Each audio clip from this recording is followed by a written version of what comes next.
ꯍꯧꯈꯤꯕ ꯑꯣꯒꯁꯀꯤ ꯇꯥꯡ 28ꯗ ꯕꯤꯁꯅꯨꯄꯨꯔ ꯗꯤꯁꯇ꯭ꯔꯤꯛꯀꯤ ꯃꯅꯨꯡꯆꯟꯅ ꯂꯩꯕ ꯊꯝꯅꯥꯄꯣꯛꯄꯤꯗ ꯀꯣꯀꯤ ꯈꯨꯠꯂꯥꯏ ꯄꯥꯏꯕꯁꯤꯡꯅ ꯅꯣꯡꯃꯩ ꯀꯥꯞꯁꯤꯟꯗꯨꯅ ꯆꯠꯊꯔꯛꯈꯤꯕ ꯑꯦꯇꯦꯛꯇ ꯅꯣꯡꯃꯩ ꯃꯔꯨꯅ ꯄꯥꯟꯕꯗꯒꯤ ꯃꯁꯥꯒꯤ ꯆꯍꯤ 10 ꯈꯛꯇ ꯉꯥꯏꯔꯤꯕ ꯊꯝꯅꯥꯄꯣꯛꯄꯤ ꯃꯅꯤꯡ ꯂꯩꯀꯥꯏꯗꯒꯤ ꯄꯨꯈ꯭ꯔꯝꯕꯝ ꯁꯅꯥꯇꯣꯟꯒꯤ ꯉꯁꯤꯁꯨ ꯍꯧꯒꯠ ꯀꯥꯡꯈꯠꯄ ꯉꯝꯗꯅ ꯂꯩꯔꯦ꯫ ꯊꯧꯗꯣꯛ ꯑꯁꯤ ꯀꯣꯀꯤ ꯈꯨꯠꯂꯥꯏ ꯄꯥꯏꯕꯁꯤꯡꯅ ꯊꯝꯅꯥꯄꯣꯛꯄꯤ ꯈꯨꯜꯒ ꯊꯪꯅꯅ ꯂꯩꯕ ꯅꯥꯔꯟ ꯁꯩꯅꯥꯒꯤ ꯂꯧꯃꯤꯁꯤꯡ दा नोंमै कापसिंदुना एटेक सथरकलब मतुंग थोखिबने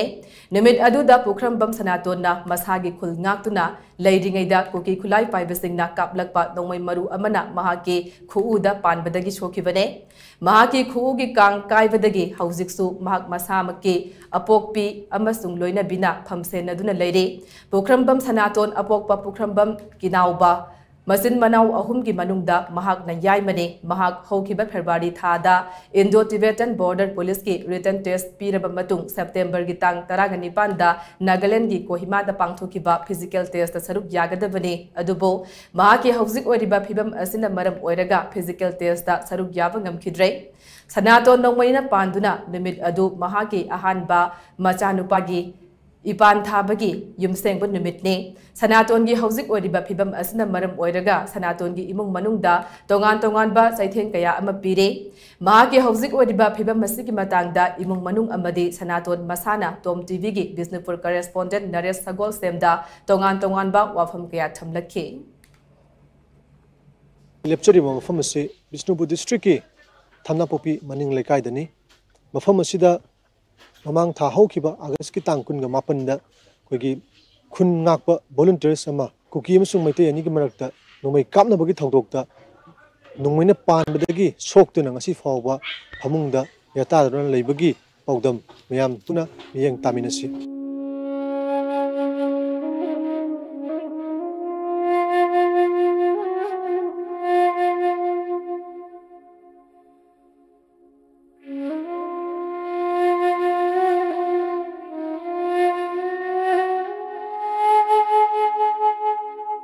बाजु थबक सुचा पने चखरनी इमाना खक सेबाजे तौबी अद युमगी मीदजो अवाब फंगपा अद आइगी नुपीजो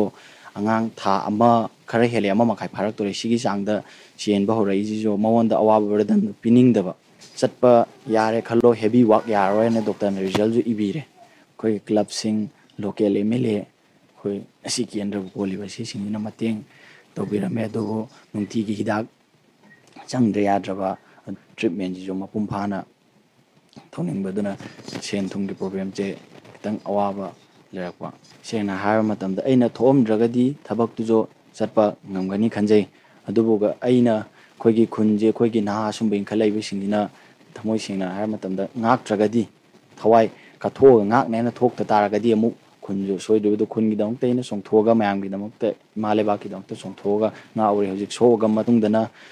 केतर सेना हारदा अतताइ ताबगी मोंग खरखरक लाकपजे सी फिल्म दगी थमोइ द कितंग नुआइतबदी फौजे आइगी इसागी पामजबा लाइन जो जिक्ति ओइबा फंगरोय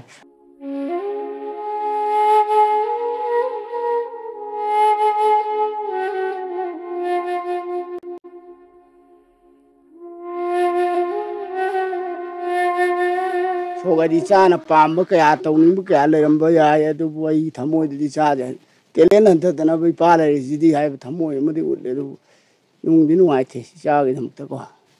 मौ चासिंग कईम खंगन हराव हराव मोमो नोक चासिंग नुआइना बोना जई अदु मारे अवाबा जी मा गई चल तानमिनरमने पैसा मा सोक लेमन सुद्रे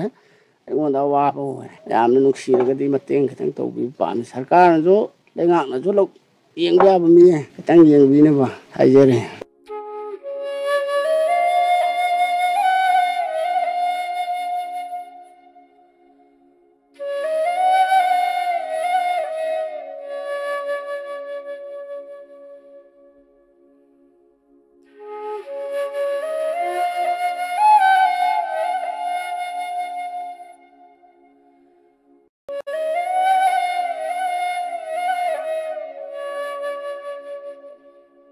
ꯑꯩꯒꯤ ꯏꯆꯥꯅ ꯈꯨꯟꯒꯤ ꯕꯅꯟꯇꯤꯌꯥꯔ ꯊꯣꯛꯎꯕ ꯑꯁꯤꯗ ꯏꯆꯥ ꯍꯧꯖꯤꯛ ꯁꯣꯛꯇ ꯂꯩꯕꯅꯤ ꯏꯆꯥꯅ ꯄꯥꯝꯖꯔꯝꯕ ꯁꯔꯀꯥꯔꯒꯤ ꯖꯣꯕ ꯆꯔꯨꯕ ꯊꯕꯛ RTPꯒꯤꯁꯨ ꯑꯦꯛꯖꯥꯝ ꯄꯤꯗꯧꯕꯁꯦ ꯄꯤꯕ ꯉꯝꯗ꯭ꯔꯦ ꯍꯧꯖꯤꯛ ꯃꯥꯅ ꯁꯔꯀꯥꯔꯒꯤ ꯅꯥꯅ ꯄꯥꯝꯖꯅ ꯂꯩꯔꯝꯕ ꯊꯕꯛꯁꯤꯡꯁꯦ ꯍꯧꯖꯤꯛꯇꯤ ꯆꯪꯕ ꯌꯥꯅꯤ ꯍꯥꯏꯕ ꯋꯥꯈꯟꯁꯦ ꯂꯩꯇꯔꯦ ꯍꯧꯖꯤꯛ ꯃꯥꯒꯤ ꯑꯉꯥꯡ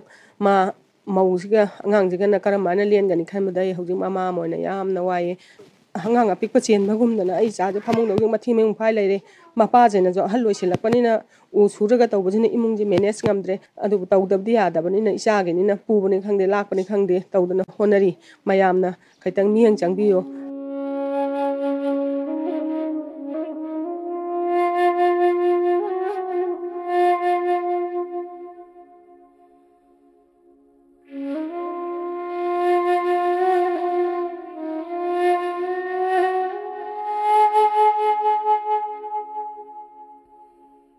Mana haraga aneh gitu mana lebih dia roidan aneh gitu mana suban umbe dia roidan aina aman juga kemana hindino kalau benda ayam nuaiti imawina bawina ingaga